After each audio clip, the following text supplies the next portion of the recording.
Shalom, sahabat yang baik hati, salam sehat selalu bagi kita semuanya. Kiranya kita semua tetap di dalam penyertaan Tuhan, dan saat ini kita mau merenungkan firman-Nya. Marilah kita berdoa. Kasih karunia dan damai sejahtera dari Allah Bapa dan dari Anak-Nya Tuhan Yesus Kristus kiranya menyertai kamu sekalian. Amin.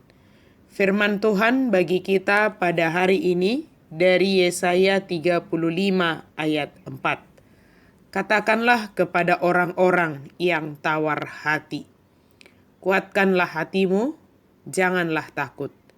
Lihatlah, Allahmu akan datang dengan pembalasan dan dengan ganjaran Allah. Ia sendiri datang menyelamatkan kamu. Dohamu matu akka parrohana tahuton, pirma todimuna, unak kamu mabiar.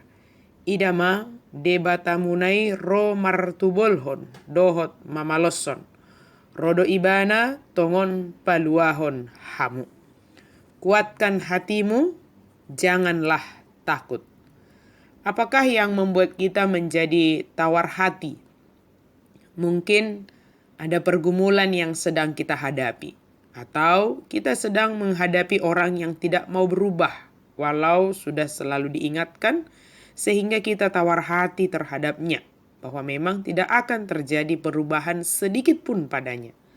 Atau keadaan tawar hati itu terjadi dalam diri seseorang, karena melihat perjalanan kehidupan yang sepertinya tiada henti-hentinya pergumulannya. Sepertinya semakin dijalani, kesulitan ini semakin menjadi-jadi dan semakin sulit.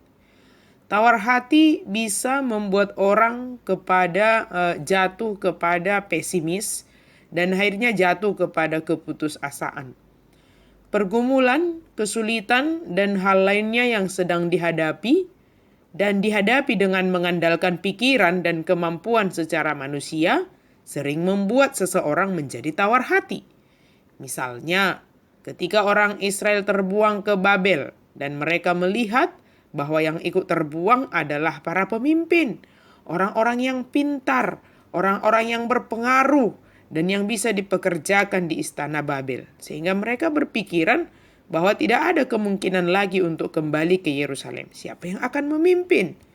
Itu yang membuat mereka menjadi tawar hati. Atau contohnya juga ketika mereka menghadapi musuh-musuhnya yang sangat gagah perkasa dengan pasukan kereta dan tentaranya yang sangat banyak. Sedangkan mungkin menurut mereka kekuatan tentara dan pasukan keretanya tidak sebanding dengan kekuatan dengan musuh yang mereka hadapi. Maka pertama sekali mereka meminta pertolongan dari manusia. Sebab dengan melihat kekuatan tentara lawan, mereka sudah tawar hati. Keadaan itu tidak mereka pakai untuk datang kepada Tuhan pertama sekali untuk meminta pertolongan. Dalam keadaan demikian, Allah berbicara melalui Yesaya, supaya mereka tidak takut dan tidak tawar hati. Tetapi hal yang harus mereka lakukan adalah menguatkan hati dan percaya bahwa Allah sendiri yang akan berperang, membalas musuh-musuh Israel, serta percaya bahwa Allah sendiri yang akan menyelamatkan mereka.